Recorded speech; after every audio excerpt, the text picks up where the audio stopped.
Thank you guys for watching and supporting our YouTube channel. We really appreciate it. Today, we are going to make macaroni salad. We serve this salad during special occasions or the Christmas holidays and serve cold.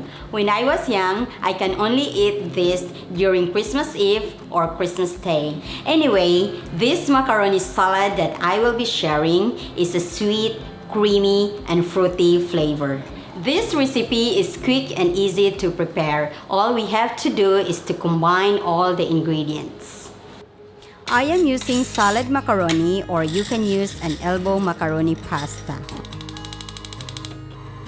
In a cooking pot, bring water to boil, then add a teaspoon of salt and oil.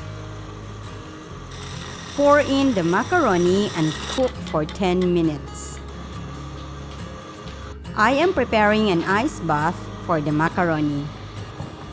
Once the macaroni is cooked, drain and wash under cold running water. Submerge the pasta into an ice bath. This is to cool down the pasta quickly. Drizzle with oil to avoid the pasta from sticking together. Green Kaong, red Nata De Coco, and white Kaong. We need to drain the syrup from these bottles.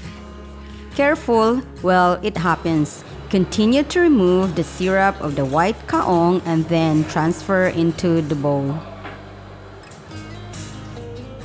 Using the tip of your knife, make a small opening of the condensed milk, and the same goes for the opposite side. This will be the sweetener for the macaroni salad. Then, slowly drain into an airtight glass container. Slice the mango into cubes. If you don't have mangoes available in your kitchen, you can add other fruits according to your preference.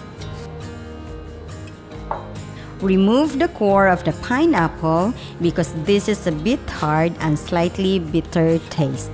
See the description box below for the tips on using pineapple.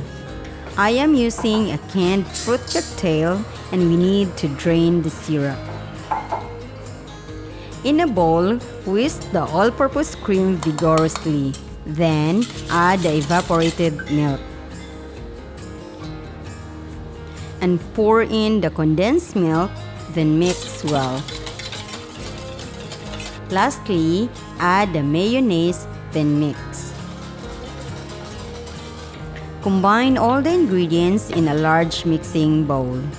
Add the fruit cocktail, pineapple, mango, grapes, sweet pickle relish, raisins, and mix all together with macaroni, kaong, and Nata De Coco.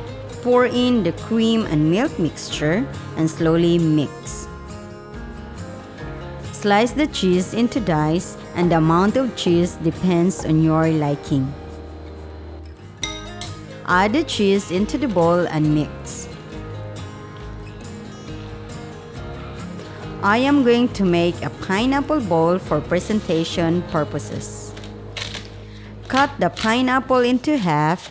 Then, you need to use a paring knife to loosen the flesh and slowly cut around the edge of the pineapple. Be careful not to cut the skin. Use a large serving spoon to scoop out the flesh. Take out the remaining juice and clean the pineapple bowl. I am going to plate the macaroni salad into the pineapple bowl. Take a nice picture and tag us on Facebook and Instagram. In a small bowl, lay some lettuce and add the macaroni salad. And there you have it, my sweet, creamy, and fruity macaroni salad. And there you have it. This is my macaroni fruit salad.